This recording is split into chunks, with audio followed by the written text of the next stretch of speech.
Which is better for gaming, keyboard and mouse or controller? We're breaking down how they compare. One of gaming's oldest debates shows no sign of stopping anytime soon. There are strong opinions on whether a mouse and keyboard or a controller is the superior input option. And that's not a surprise given how important it is to your gaming experience.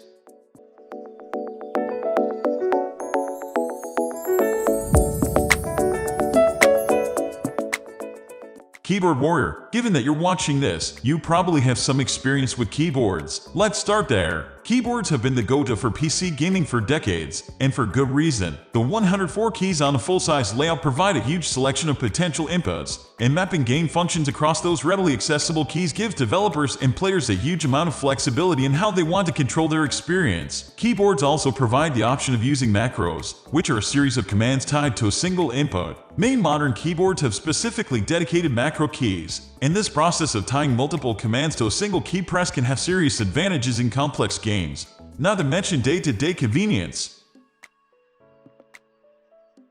Point and click. The primary advantage mice have over controllers is the precision they allow when aiming, as well as the range of movement provided by the additional surface area of the mousepad. This means potentially faster movement, depending on your dots per inch, DPI settings, and the luxury of customizable settings and inputs. The most obvious advantage of a mouse over a controller is that it can make aiming easier. In a first-person shooter, or any game where accuracy is important, a mouse is usually a competitive advantage and facilitates easier execution of reaction-based shooting, like flickshots. This advantage is significant enough that controller-based FPS will sometimes implement aim assist, which is designed to mitigate that inherent disadvantage.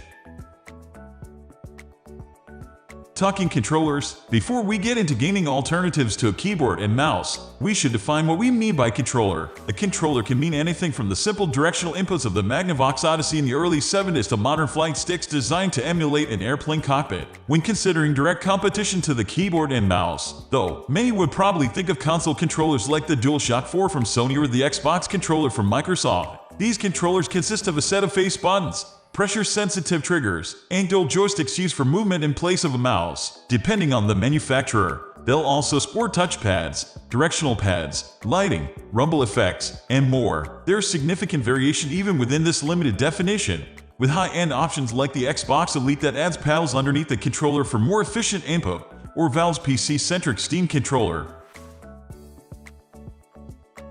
Control comparison. So, how does using a controller for gaming compare to using a keyboard and mouse? For many people, one of the most prevalent differences is comfort and ease of access. A keyboard and mouse might be an efficient set of tools for working and playing games, but they aren't necessarily designed to fit in your hands like a controller, and aren't usually as portable, though there are options like wireless keyboards and mice, and many ways to facilitate a high-end PC gaming experience from your couch. Sometimes people prefer the simplicity of a controller.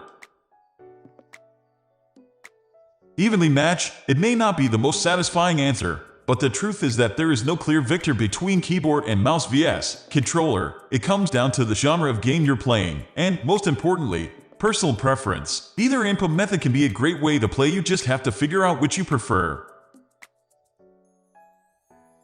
We are almost wrapping up. These are the common differences between these two. Hope you like this video. Please comment, share and subscribe to this channel for more videos.